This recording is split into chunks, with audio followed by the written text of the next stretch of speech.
We've all been there, feeling overwhelmed by our bad habits, stuck in a rut, and wondering why we can't seem to make lasting changes.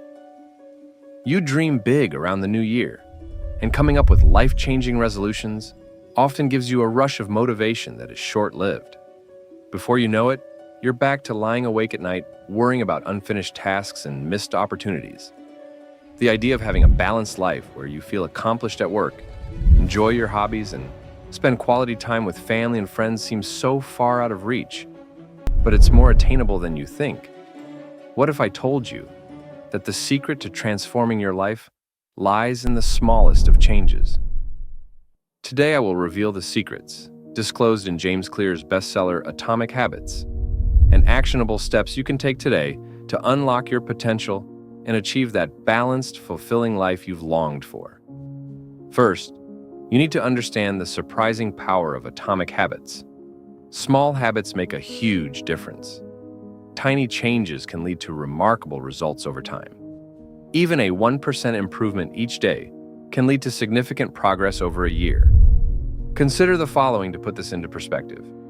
Focus on systems, not goals. If you want to write a book, focus on writing a little bit each day, rather than fixating on the end goal of completing the book. Understand the compounding effect. Habits are the compound interest of self-improvement. Just as money multiplies through compound interest, the effects of your habits multiply as you repeat them. It can be intimidating to focus on a monumental task you wish to accomplish. Right now, I'm going to share with you the sneaky little hack that top performers use to overcome this. Instead of focusing on what you want to achieve, focus on who you wish to become. Instead of saying, "I want to write a book," say, "I am a writer." You should focus on becoming the type of person who writes every day. This shift in identity can help reinforce the positive habits you need to implement. This will apply to any identity you choose. You simply decide the type of person you want to be. Instead of setting specific goals, think about the kind of person who would achieve those goals. For example, if you want to get fit, think of yourself as an athlete. Reinforce this identity by proving it to yourself with small wins. Every action you take is a vote for the type of person you wish to become. Small, consistent actions reinforce your desired identity. If you want to be a writer, start with as little as a few sentences every day. Your potential is limitless when you align your habits with your desired identity. Instead of saying, "I want to quit smoking," say, "I am a non-smoker." This shift in perspective can make it easier to adopt new habits and break old ones. Finally, use the 2-minute rule. Start with habits that take 2 minutes or less to complete. This makes it easier to get started and build momentum. Whether you're doing 2 minutes of push-ups or writing a few pages each day, celebrate those small victories and maintain consistency. As you can see, a little goes a long way. What I've shared with you is just the tip of the iceberg. Let's go deeper on how you can build better habits. Right now, I'll share 4 simple steps. You must understand the 4 laws of behavioral change. These laws form the foundation for building good habits and breaking bad ones. Law 1. Make it obvious. Design your environment to make the cues for good habits obvious and visible. If you know you need to work out first in the morning, place your workout clothes where they are visible. You can also incorporate habit stacking. This is the process of pairing a new habit with an existing one. When you pour your morning coffee, meditate for 2 minutes. The act of pouring your coffee serves as your cue to start your meditation practice. Aside from habit stacking, there are 2 more types of triggers: time-based triggers and situation-based triggers. A time-based trigger is scheduling your habit at a specific time, like, "I will meditate at 8 a.m. every day," while a situation-based trigger is linking your habit to a specific situation, such as, "When I sit down for breakfast, I will read for 10 minutes. Law 2. Make it attractive. This involves increasing the appeal of your habits. This can be done by pairing habits with activities you enjoy, or by using temptation bundling, which is linking an action you want to do with an action you need to do. One way to do this is by only listening to your favorite podcast while exercising. Law 3. Make it easy. Simplify your habits to reduce friction. If you need to eat better, prepare healthy meals in advance. This also means breaking down habits into smaller steps and using the aforementioned 2-minute rule. Law 4. Make it satisfying. Ensure that your habits are rewarding. This can involve tracking your progress and rewarding yourself for completing habits, which reinforces the behavior and makes it more likely to stick. My personal favorite is to reward yourself with a healthy treat after each workout. Now that we've covered cues, let's discuss how these cues trigger habits and how to design your environment to make good habits more obvious. James Clear discusses 4 techniques you can implement. Number 1, pointing and calling. This technique involves verbalizing your actions to bring awareness to your habits. So if you want to reduce snacking on garbage, you might say out loud, "I am opening the pantry to get a snack." This helps make the habit more conscious. Number 2, habit scorecard. Create a list of your daily habits and score them as positive, negative, or neutral. This helps you become aware of your current habits and identify which ones you want to change. You need to be brutally honest with yourself here. List out as many habits as you can think of and score them properly. Whether it's scrolling on social media first thing in the morning or spending hours before bed binge-watching Netflix, call out the habit for what it is. Number 3, implementation intentions. Set clear intentions for when and where you will perform a new habit. For example, I will exercise for 30 minutes at 7 a.m. in my living room. This specificity helps make the cue for your habit more obvious. Vague goals, on the other hand, like eat healthier or exercise more, are less effective. Goals like these are too open for interpretation, and you can be tempted to not follow through. You must define your habits in precise terms. For instance, I will eat a salad for lunch every weekday, or I will do 10 push-ups every day, are more actionable. Number 4, design your environment. Motivation is overrated. Environment often matters more. Environment is the invisible hand that shapes human behavior.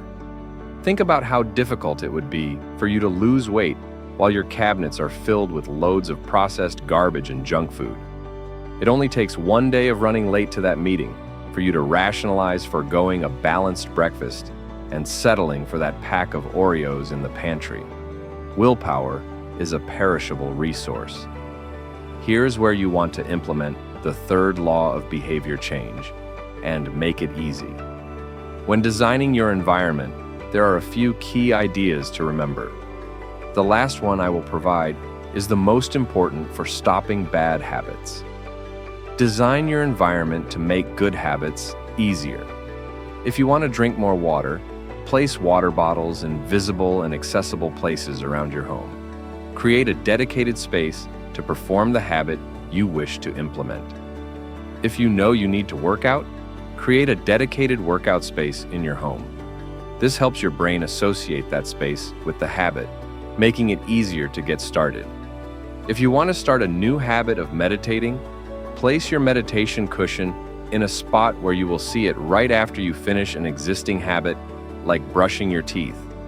Now that you understand how important your physical environment is in your journey, I need to warn you about your social environment.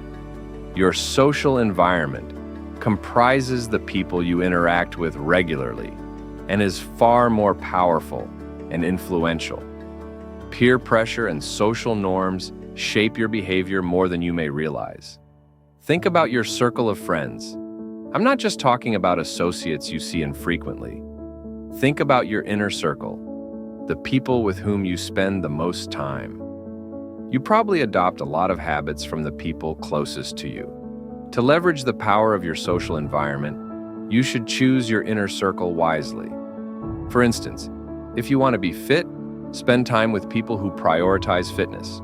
Being part of a group where the desired behavior is the norm can help you adopt that behavior. Last, I'm going to share the secret to self-control with you. It begins with reducing your exposure to negative cues.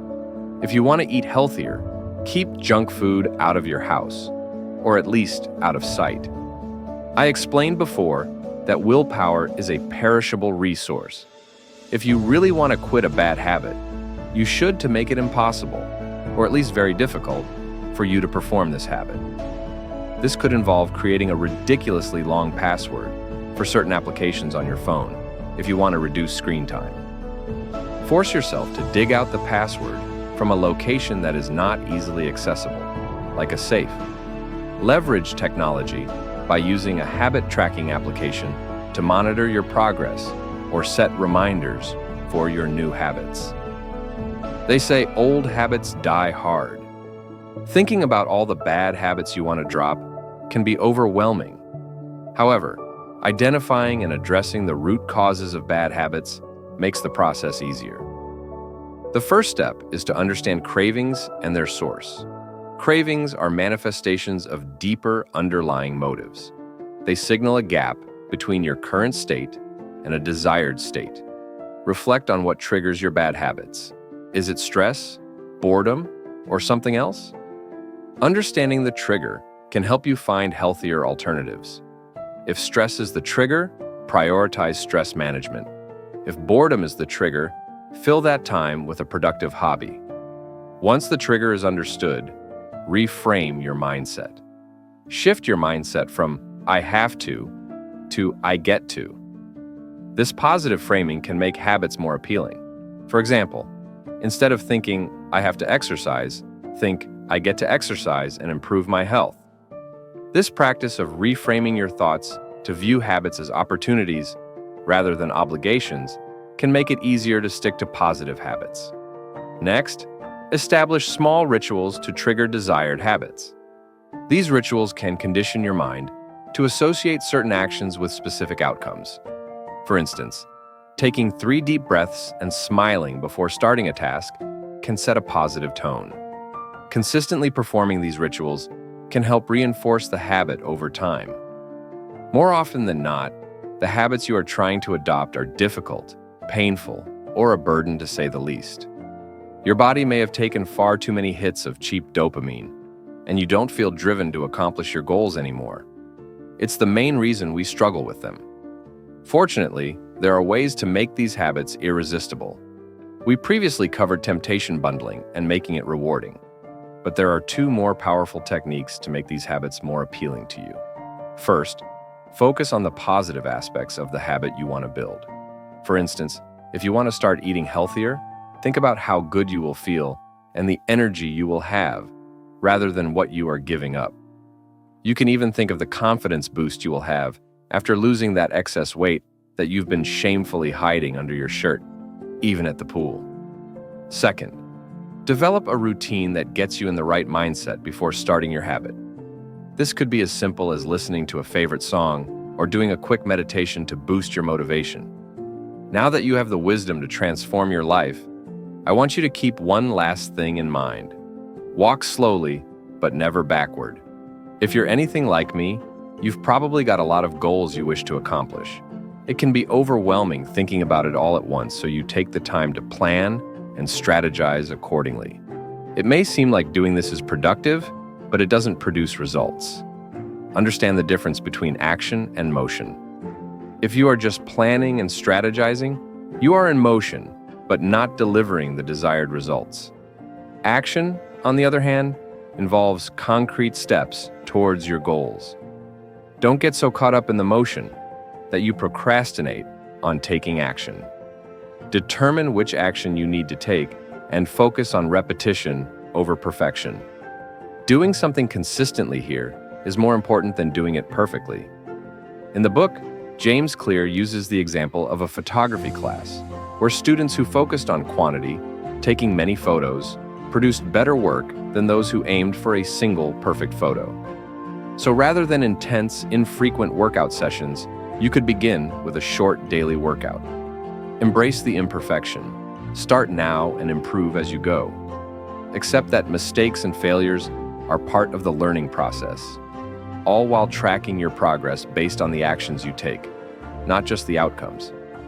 This helps you stay focused on the process rather than getting discouraged by setbacks. If you're learning a new skill, count the hours you practice rather than the immediate results. If you found this content helpful, show some love by liking, subscribe, and comment below which book you'd like me to summarize for you next. I hope to see you in the next video.